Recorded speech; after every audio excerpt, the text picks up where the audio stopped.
Hello everybody, my name is Marlowe and welcome back to another episode of Minecraft Survival. I've just been at the wool farm which we built in the last episode, making sure things are all in running order, and I'm pleased to report things are working just fine. Today we're going to be working on something that I've been meaning to get to for a very long time, and that is to get ourselves a proper fuel source. Currently we're in the super smelter and this is supplied with coal as the fuel. I have no coal.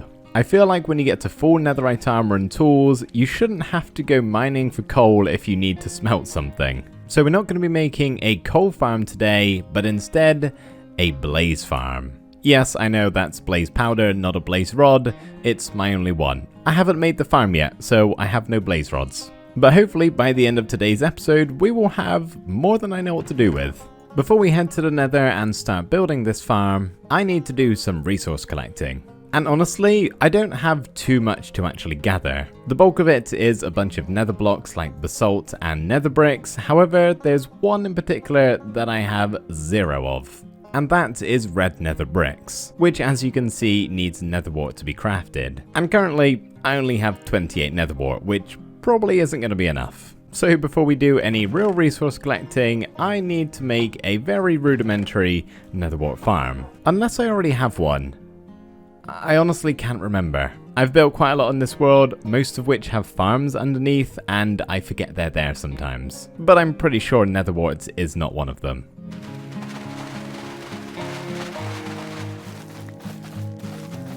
Did you guys used to think that nether wart grew quicker in the nether, or that it just wouldn't grow in the overworld for some reason? Was that a feature, was I being stupid, or is that some kind of Mandela effect that everybody has? Please in the comments let me know if I am in fact going crazy. Anyway, I'm gonna just kinda hang around here for a while, probably chop some trees to make some good use of my time, and I'll probably just go ahead and gather the rest of the resources and then we can crack on with the build. Unless you can bone meal nether wart. No, okay, you can't. Alright, let's get to resource collecting. So there was meant to be a bunch of time lapses of me collecting resources, but I messed up the first one, so I just didn't really bother. All you need to know is I got all of the resources we need for the blaze farm, so let's finally head to the nether. Wait a second, back we go. I'm gonna need some fire resistance.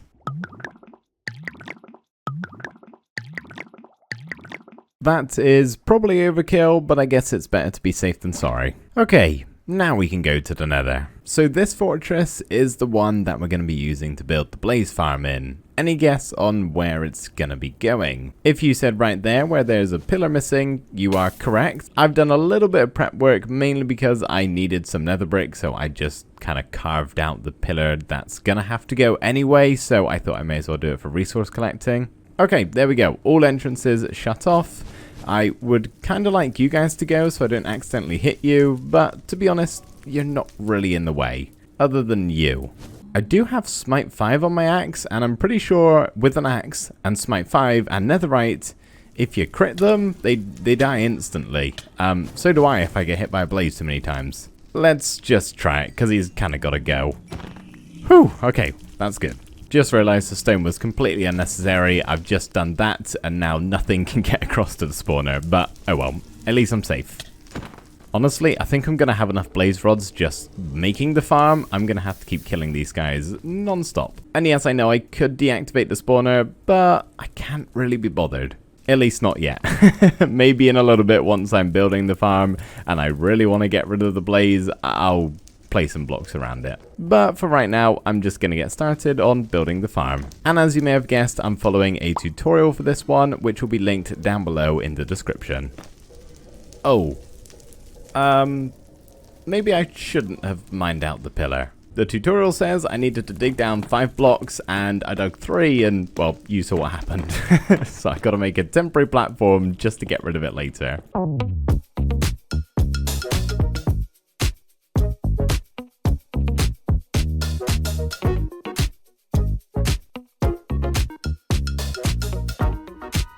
You know, I don't feel very welcome right now. These blaze are just pelting me with fireballs, and they've been pretty relentless, honestly. But hey, I don't really blame them. I am trying to farm them for their rods? I don't really know what they are. They're called blaze rods. I guess they're rods, yeah. We'll go with rods. Spinny rods at that.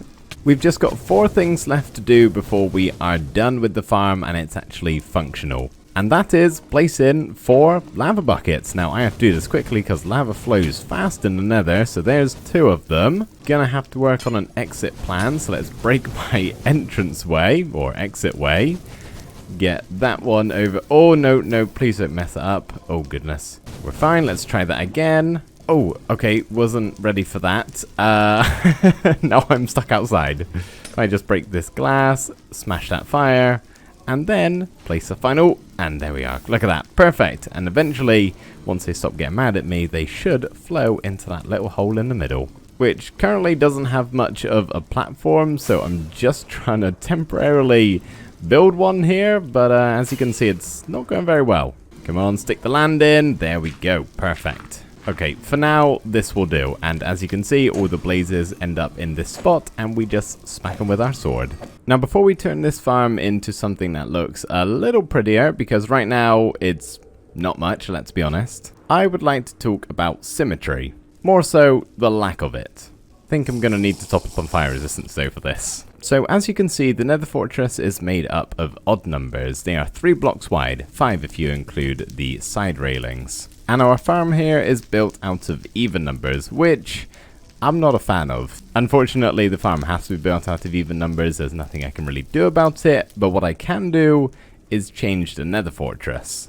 Now, I'm not going to be doing anything crazy, like altering the entire fortress, but I am going to alter this walkway leading up to it. So basically, I'm going to shave off this whole side all the way down and just try and refurbish it so it looks a little neater, so when we're actually walking up to the farm itself, it should look a little bit better.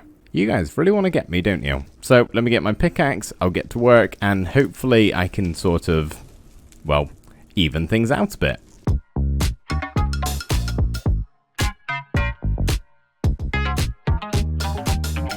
Once I get that placed down, we now have a nice and neatly laid out, even walkway leading up to our farm, which even includes a staircase leading down to another walkway to the actual killing station, which is very much so unfinished, by the way. Now, are we going to talk about the fact that the spawner itself is off-center because it's a single block in a big even cube?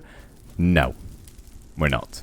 So with our now perfectly even pathway and a completed XP farm, we're now ready to make this thing actually look presentable. So that means it's time for a time lapse.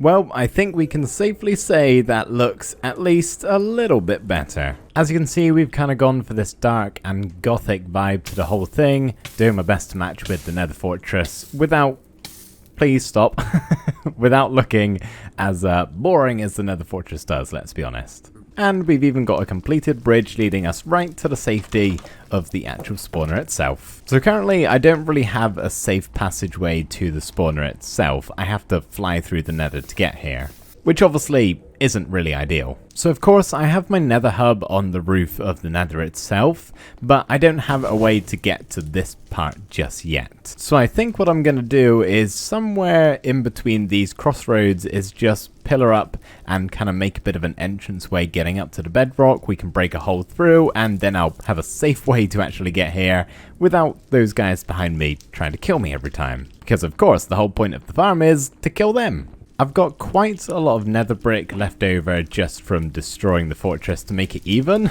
so I'm thinking I'm actually going to use that to pillar my way up. And I think what's going to be best to do is if I just take the center of these crossroads here and just go all the way up to the ceiling there, and I'll figure out a way through after. Is that a colossal waste of resources? Yes, it does not need to be that wide, but I think it's going to look pretty cool just shooting all the way out there, looking as though it's kind of hanging from the roof. Actually, you know what? It doesn't need to be quite this wide. I'm going to bring it in by a block just so I don't have to mine any more nether brick, because I think I would have to if I just did this whole thing. So we'll do a 4x4 all the way up. That seems a bit more reasonable. Now to just mine all the way up and hope I find a good piece of bedrock I can easily break through. Perfect, we have 125, meaning this bedrock block right here is the final one before the ceiling. And that is pretty much directly above our hole here, so not quite perfect, but close enough. Okay, I've just taken a screenshot of the coordinates, so I'm going to head back home, gather the resources to break the bedrock, and then we can do that, and actually, oh, I forgot I didn't pillar it up part way. Oh, we can have a safe way down. On my way back home, I'm hoping I can stumble across a warped forest and grab some of the vines from there. Mainly because I think that's going to be a pretty interesting way to get back down instead of just a ladder. Oh! Wait, no, this is the wrong one. I want the warped forest. Unless you can climb these. Oh, you can! Even better! We'll take these. That's more fitting with the color palette. The machine is done. And I'm this side of it. Hello! So, as you can see, this is a classic bedrock breaking machine. It's a tutorial from Sassy Fish. It's the one I've always followed. It's reliable. I know it works if you do it properly and get lucky. First things first, I gotta be small. Second thing second, we gotta flick this lever. And third thing third, we gotta come over to this spot and spam the... Okay, we gotta spam harder next time.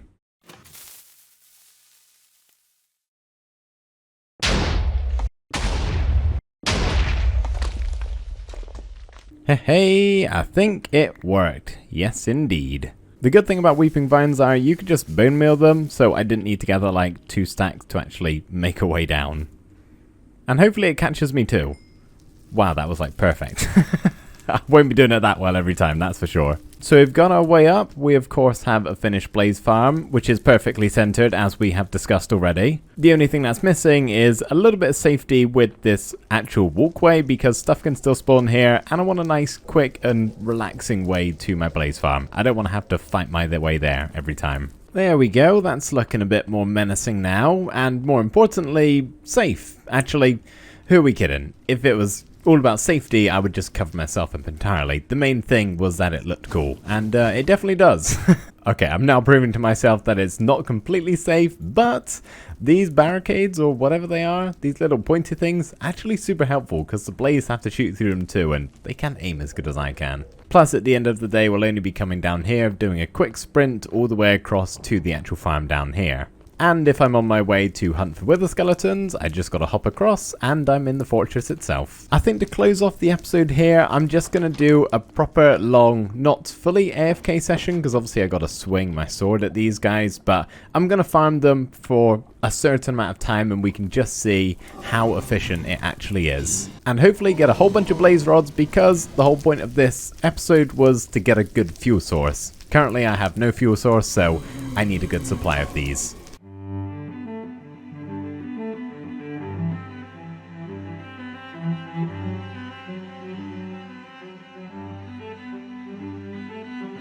We have got ourselves over a full double chest of blaze rods, which is pretty good.